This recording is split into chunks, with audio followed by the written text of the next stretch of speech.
Estamos de volta com o Game Shark de Star Wars Jedi Fallen Order. Além de sucesso para a EA e para a franquia da Disney, Fallen Order também é o título mais vendido da Respawn.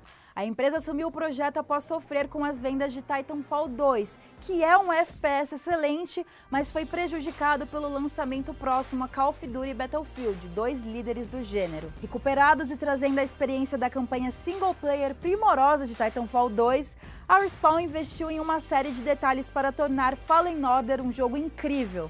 Parte desse trabalho ocorreu na certeira escalação de atores e concepções de personagens. Cameron Monaghan foi escolhido para interpretar o protagonista Cal Kestis. O ator chamou a atenção pela sua versão do Coringa na série Gotham e repetiu a boa atuação no game. Monaghan é fã confesso de Star Wars e emprestou sua voz e feições ao personagem por meio de captura de movimentos. Em entrevista ao IGN Brasil, o ator descreveu que trabalhar com algo que possui uma conexão pessoal foi um privilégio incrível. Outro personagem que teve seu próprio ator escalado foi o BD-1.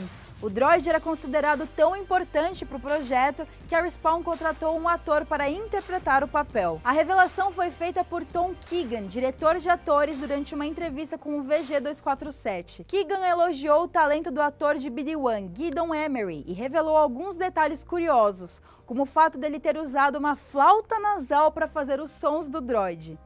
Emery até chegou a usar um fantoche para interagir com outros atores durante cenas mais importantes. Toda essa ideia claramente deu certo, porque a participação do BD-1 é uma das partes mais divertidas do game.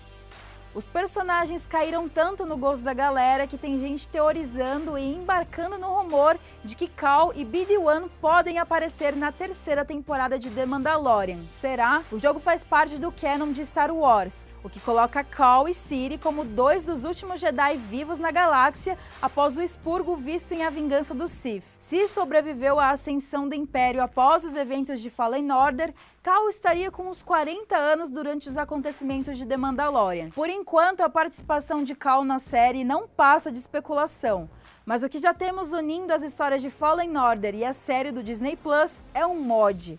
O usuário Alexpo criou uma versão modificada de Fallen Order em que podemos jogar com o protagonista de The Mandalorian. A versão inclui o corpo, capacete e adereços do Mando. E infelizmente o mod não inclui o nosso amado Baby Yoda. A produção de Jedi Fallen Order pela Respawn enfrentou alguns percalços por parte de quem menos deveria causar problemas, a Disney. A atual proprietária dos direitos de Star Wars e da própria Lucasfilm, em determinado momento, quis mudar o gênero do jogo e até barrar partes da obra dentro de Fallen Order. Segundo Stig Asmussen, diretor de Fallen Order, entre as muitas dificuldades enfrentadas pela Respawn com a empresa do Mickey, uma inusitada deu bastante trabalho para a equipe. Em painel durante o DICE Summit, evento de devs em Los Angeles, Stig disse que a Respawn quase não pôde usar a palavra Jedi em Fallen Order, e olha que a palavra está no título do jogo. Segundo o diretor, a Lucasfilm não estava disposta a deixar que a história lidasse de maneira tão próxima com eles. Até certo ponto do desenvolvimento, os Jedi eram tratados apenas como usuários da força dentro do game. Ao conversar com o podcast Aya's Game Maker, Stig contou que a Lucasfilm queria que Fallen Order fosse um jogo totalmente diferente, focado em confrontos com blaster no lugar de sabres de luz. Ele ainda afirmou que a Lucasfilm não se mostrou confortável com a ideia de combates focados em sabres de luz e uso da força, e por isso sugeriram gameplay com caçadores de recompensas. Os problemas foram resolvidos e a Disney mudou de ideia, graças a Deus. Hoje, falando sobre toda a situação, Stig enxerga que os Jedi são o santo graal da Lucasfilm e trabalhar com eles depende de ideias que conquistem e dialoguem com o coração de quem cuida da franquia. Agora, uma batalha vencida pela Disney dentro de Fallen Order foi na proibição de desmembramentos humanos causados por sabres de luz. Comum nos filmes em momentos chaves da narrativa, pelo menos nos primeiros, as cenas de pernas e braços humanos voando ficaram de fora do jogo a pedido da Lucasfilm. Segundo o site Gaming Bolt, o apelo escoou e ganhou força, inclusive com artistas da série animada de The Clone Wars. Em Fallen Order, apenas robôs e monstros podem ser cortados com o sabre de luz. E agora chegou a hora de meditar, concentrar a força e limpar o seu sabre de luz, porque o Game Shark vai até o estúdio do Mais Geek descobrir o que o Jefferson Caio trouxe pra gente hoje. E aí, Bruna, pessoal do Olá. Game Shark, como é que vocês estão? Hoje é dia de perfil. E vamos fazer um negócio diferente hoje, Max. Vamos fazer um perfil diferente? Boa, vamos. Vamos fazer um perfil de um cara que talvez não seja de carne. Não é de carne, né? Não a menos é que de- um cosplay seja muito bem feito. Não é Ele não é gente de inspirado em ninguém verdade. na vida real. Ah, É e não é, né? É, a gente vai não chegar lá. é. Tô falando do Ryo Hazuki. Shenmue fez aniversário recentemente, 21 anos, Aí. então acho que foi uma maneira da gente homenagear o jogo aqui e também mudar um pouco. A gente tem falado de desenvolvedores de jogos, compositores e tal, mas por que não também perfis de personagens? E ele é um personagem importante. É só o principal. Eu diria que Shenmue. sim, ele é o principal e é bom sempre a gente resgatar as origens de que... Isso é legal, sim. E o Suzuki, ele concebeu o Shenmue. O Suzuki é um cara muito dos arcades, né? Sim. E o Shenmue veio como assim um respiro para ele fazer algo diferente. E criou algo completamente inovador. Não Vale existia lembrar que nada pra antes. época era algo Sim. completamente diferente de tudo. E seria um Virtua Fighter RPG, Akira's Quest. Isso eu fiquei muito surpreso. originalmente. Eu não sabia. E aí passou, inclusive, uma produção que começou no Saturn, depois passou pra Dreamcast, e aí mudou, criou um personagem novo. Ryo Hazuki é um personagem 100% original. E videogame, né? Tipo, já era diferente por si só, não era um arcade. Sem dúvida. Então a gente começa ali em Yokosuka. Yokosuka. Inclusive no aniversário do Ryo, ele chegando em casa naquele fatídico 29 de novembro de 86. Que é o aniversário dele? No aniversário dele, ali dentro do jogo, ele se depara com o Landin, um membro da máfia chinesa, do Tio Man, confrontando seu pai no seu próprio dojo, atrás de um artefato místico que ele nunca tinha ouvido falar.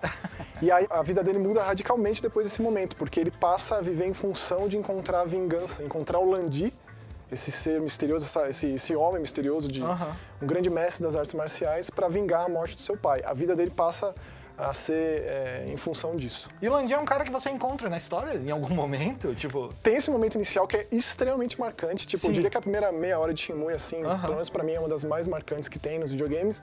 E ele é, assim, ele é algo como se fosse uma lenda.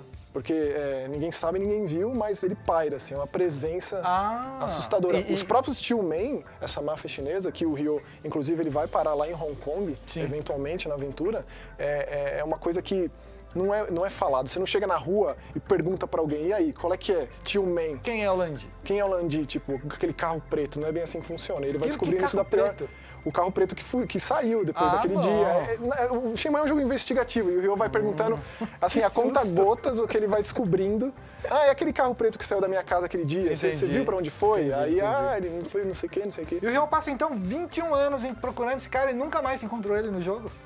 Na verdade, a gente ainda espera que esse desfecho chegue de alguma forma, Que né? isso, Porque, cara, assim, que dó dele e de quem tá jogando. Não, na verdade, assim, o espaço de tempo que a gente acompanha o Ryo é bem mais curto do que isso. O Shenmue 3 levou ele lá pra vila da Xinhua, em Guilin, num lugar bem ermo, recôndito da China. Né? O chinês do Max são fluente depois de jogar É, Shenmue, né? vários nomes. Vários nomes que eu não conseguiria falar nem Mas a é pau. legal porque, assim, o Ryo ele é um cara muito introspectivo, muito na dele, muito sozinho, vou fazer tudo sozinho. Sim. Vou resolver eu mesmo, mas conforme a aventura progride, conforme, por exemplo, ele fica lá sob tutela de uma grande mestra de Tai Chi, a Li Xiaotao, que é um dos grandes momentos de Shenmue 2, ele muda radicalmente, ele percebe que sozinho ele não vai muito longe. E é constante o quanto a gente acompanha isso. O Shenmue 3 tem um pouco mais, mas a gente não viu o desfecho dessa saga, a gente não viu esse grande confronto. Na verdade, já rolou, tipo, o Landi já apareceu de novo, mas onde isso vai dar, um suposto Shenmue 4 ainda é só confabulação. E o Ryo, o Ryo, né, na verdade, ele é versado em artes marciais. Ele E tem esse lance de treinar pelo também. próprio dentro do jogo. pai. Na verdade, o que ficou de Virtua Fighter é justamente o sistema de batalha.